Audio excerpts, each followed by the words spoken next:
Hai, bersama saya Amir. Hai, apa khabar semua? Kita jumpa lagi dalam channel YouTube saya.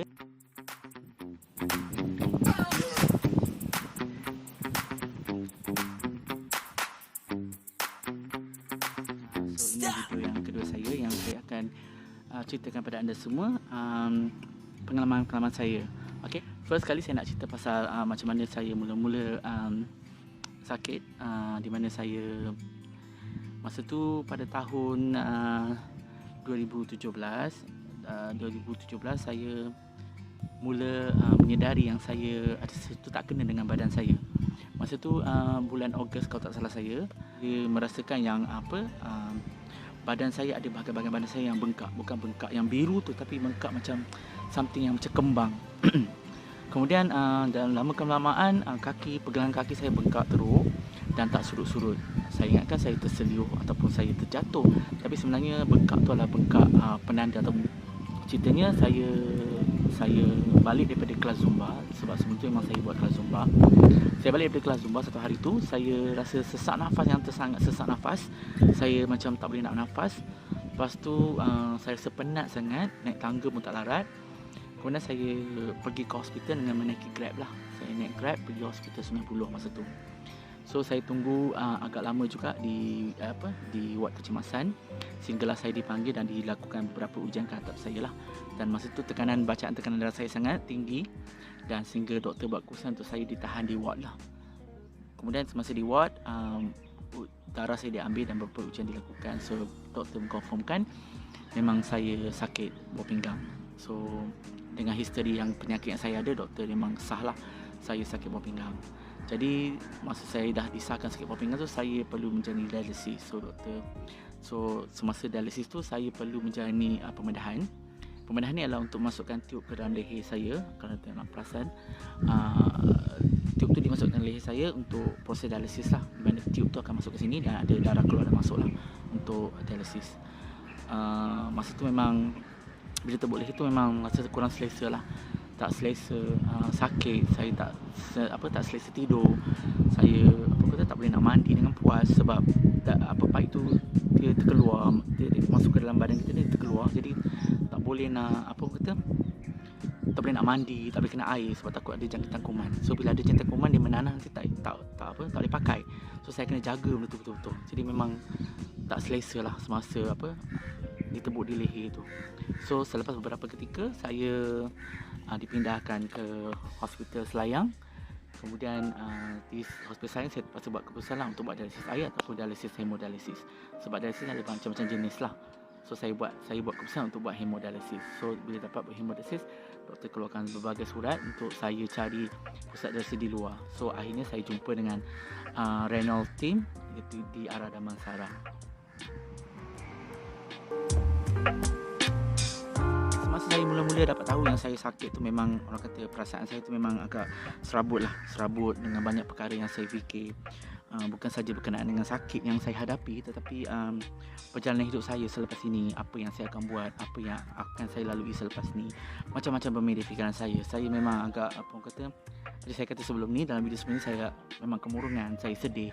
Saya tak sangka yang saya akan jadi macam ni. So tapi lama kelamaan saya cuba atasi perasaan tu dan saya terima kenyataan yang saya memang sakit dan saya terpaksa teruskan hidup saya dengan keadaan yang saya sekarang ini. Yang bermain di fikiran saya adalah masalah keuangan lah. Masa tu memang saya orang kata bukan ada duit simpanan yang banyak. So saya tahu kalau kita sakit buah pinggang ni banyak perbelanjaan yang kita perlukan, iaitu pembedahan untuk fistula, untuk rawatan dialisis tu saja kita kena bayar. Satu rawatan tu dah beratus ringgit. Jadi itu yang bermain di fikiran saya, keuangan. So tapi saya sangat bersyukur sebab masa tu ramai orang yang membantu saya, membuat kutipan derma, beri duit pada saya. Saya sangat bersyukur, ya Allah, Tuhan saja yang membalasnya sebaik semua orang pada waktu itu yang membantu saya. Sekurang-kurangnya saya duit yang saya dapat tu lepas untuk saya buat pembedahan fistula dan untuk rawatan-rawatan lain, ubat dan segalanya.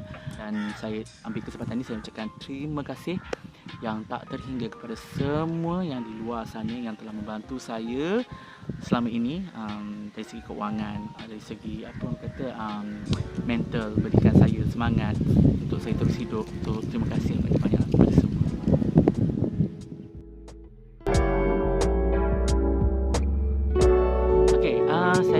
sikit tentang fistula. Untuk pengetahuan anda, fistula ni adalah satu saluran darah yang disambungkan antara arteri dan vena.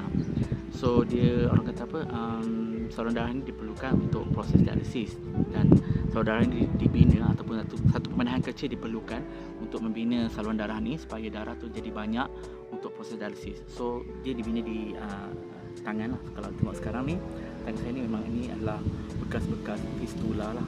Fistula, okey.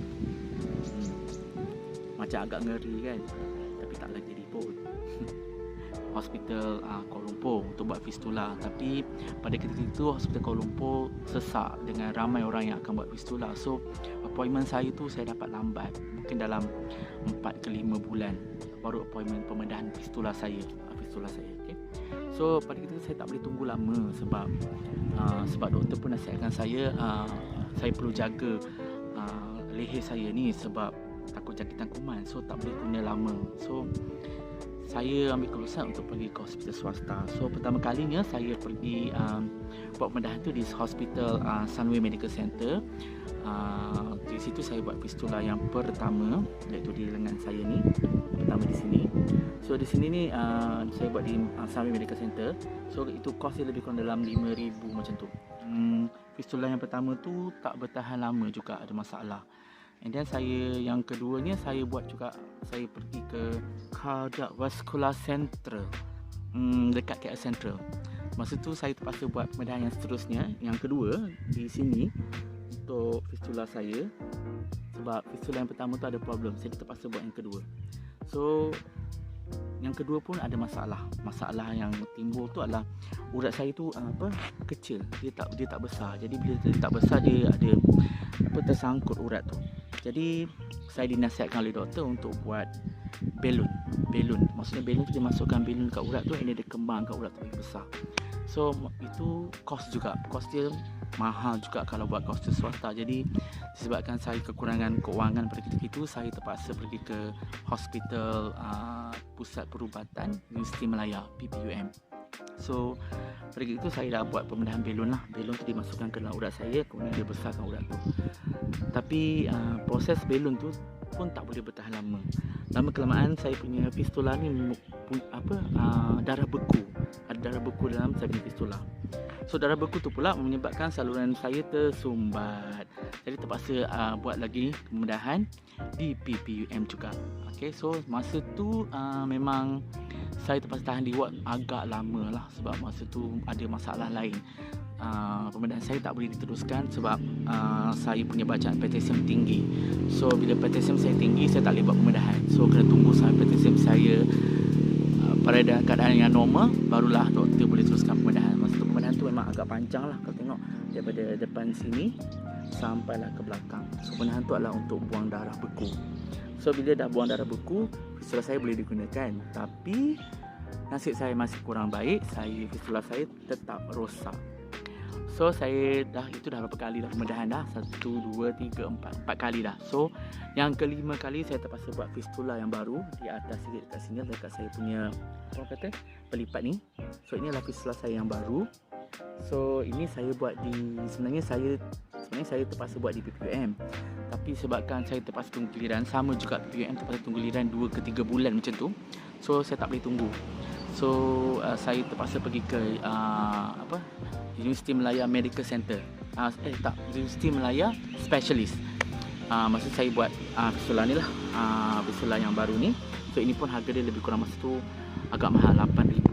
So semua ni saja saya rasa memang banyaklah kewangan yang saya keluar untuk fistula ni saja.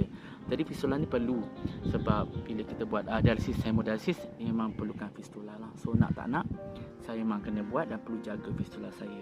So cost tak.